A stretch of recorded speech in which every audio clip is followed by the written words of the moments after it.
This is scary. Mattis resignation triggers bipartisan chorus of concern on Capitol Hill.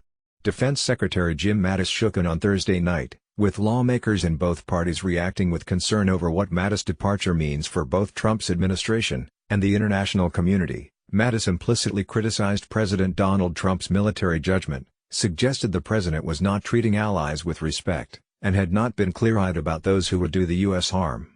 He then told Trump that he had the right to have a defense chief who shares his views. Senator Mark Warner, Democrat Virginia, the top Democrat on the Senate Intelligence Committee, an island of stability amidst the chaos of the Trump administration.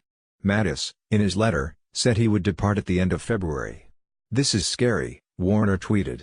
Senator Chris Murphy, Democrat Connecticut, called it a national security crisis.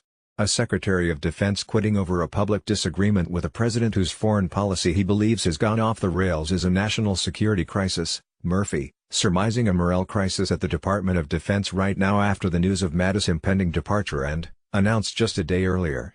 Republicans were also unbridled in voicing their concern Thursday night. Republican Representative Adam Kinzinger R. The president's announcement about Mattis, said, "That's what happens when you ignore sound military advice.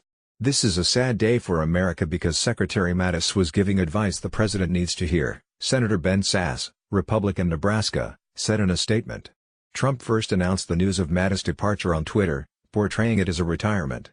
Senator Marco Rubio, Republican Florida, View, saying he hoped the general's decision to resign was motivated solely by a desire to enjoy a well-deserved retirement. That sentiment was quickly replaced, however, after Rubio read Mattis' letter, which did not include any praises or compliments of the president and implicitly criticized the president's military judgment. The letter makes it abundantly clear that we are headed towards a series of grave policy errors which will endanger our nation, damage our alliances and empower our adversaries. He also pressed for more oversight of the executive branch by Congress. Senator Lindsey Graham, RSE, had praised Mattis earlier in the day, noting disagreement between the president and the Pentagon chief over Trump's recently announced decision to withdraw U.S. troops from Syria. Though usually one of Trump's staunchest defenders, Graham has been vocal in his opposition to the move.